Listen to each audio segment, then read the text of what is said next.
ายดีเนาะ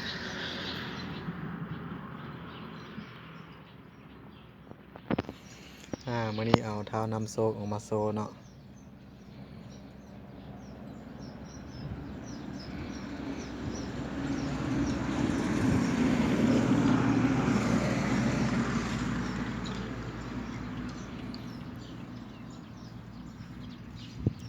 ตัวนี้สีน้ำโซกเด้อหุ่นดีสีงาม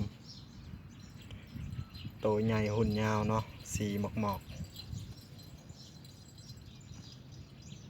โอ้โหเด้อมันนี่ลูก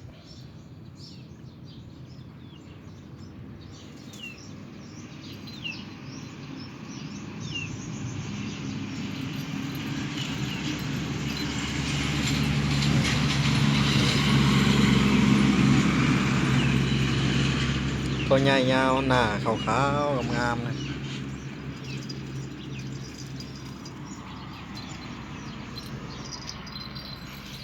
ใหญ่ยาวหน้าขาวๆตัวงามๆแบบนี้ค่อนข้างสีหายากแน่จักหน่อย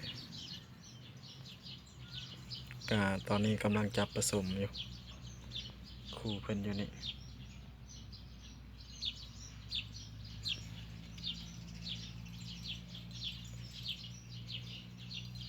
คู่นี้ก็ผสมคือกัน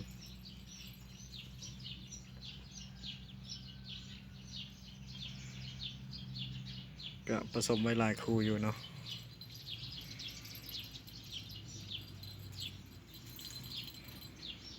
ตัวใหญ่ๆอ้วนๆ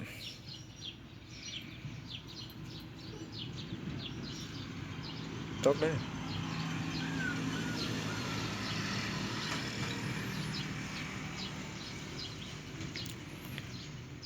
ตัวนี้น้ำหนัก2 กิโลเนาะน้ำหนัก2 กิโลมันนี่ลูกเอามาขึ้นเอ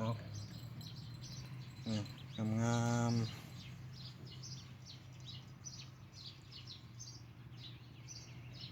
เอากระสิได้ถ่ายให้เบิ่งสำนี้เนาะ